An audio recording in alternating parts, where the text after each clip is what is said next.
All right, guys, welcome to Tim Toolman of Home Improvement. We're here today to talk to you about a garden that we were going to put together for you. I wanted to show you a garden that we put together, very simple, easy, inexpensive.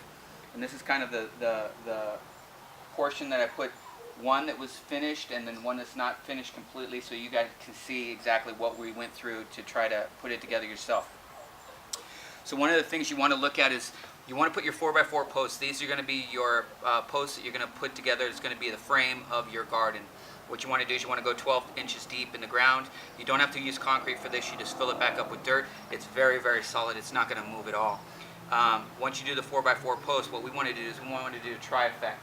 So with doing this tri-effect, we wanted to make sure we knew exactly what the height was going to be. So once we did this, we wanted to do first one piece and how high that would be. And that's where we cut these posts down. Then once we figured out that it was going to be two posts, we used a 4x4 post again, 12 inches down. We cut this post.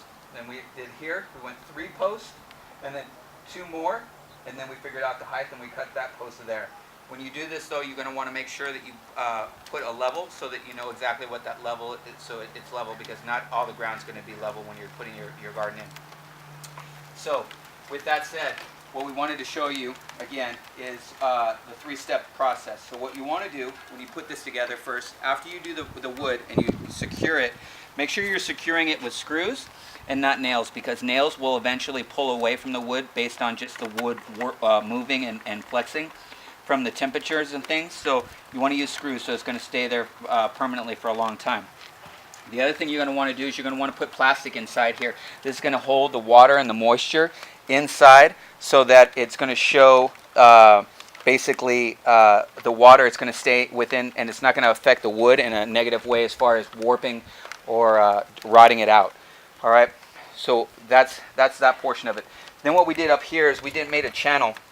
When I fill this up, I'm going to actually fill this up with dirt as well. This is going to be for your hanging plants. It's going to be for your strawberries, your tomatoes. Things are going to need some kind of hanging apparatus to be able to grow. So this is going to be a great channel for that, to be able to put stuff in here.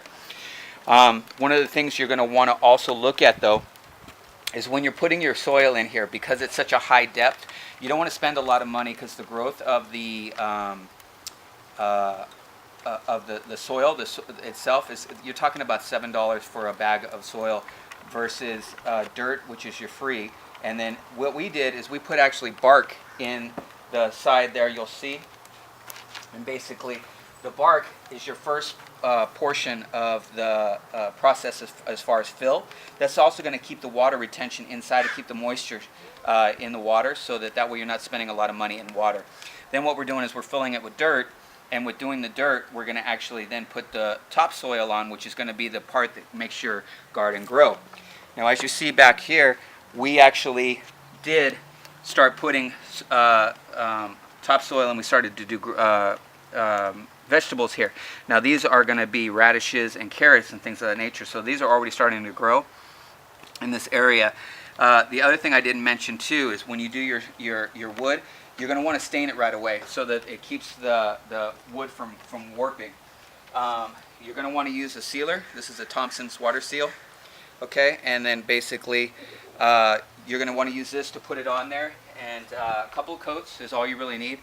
And then periodically throughout the months, you know, within 6 months to a year, you want to probably put another coat on there just to keep it so that you're securing your investment with the wood itself. Okay, so once we did that and screwed it together, this is kind of the effect you're going to get. Now we're going to come back in about 4 months or so, and I'm going to show you the vegetables and how they are.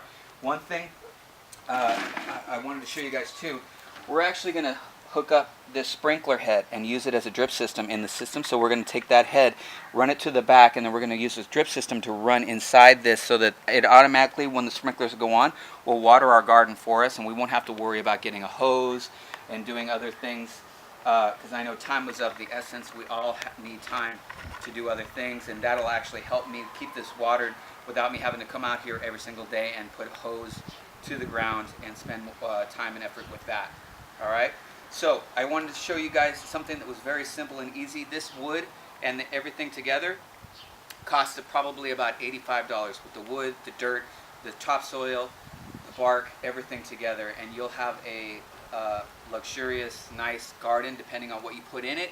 that you'll be able to use year-round and come out here and enjoy it every single day.